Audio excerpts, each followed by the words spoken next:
Про затмение Луны 3 марта на фоне ретроградного Меркурия в общем есть у меня на страничке, а здесь что нанесет для тебя Скорпион.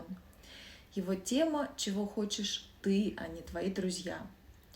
У Скорпиона затмение затрагивает сферу друзей и планов на будущее. Бессознательная программа «Я должен быть полезным для коллектива».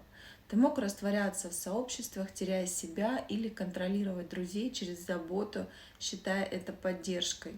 Меркурий в рыбах возвращает к внутреннему ребенку. Старые мечты о счастье всплывают, чтобы ты понял, они были твоими, а не навязанными окружением. Творческий потенциал требует выхода, а не анализа. Что делать? Спроси себя, чего хочу я, а не мои друзья. Позволь себе эгоизм в хорошем смысле. Твое счастье важнее общих планов.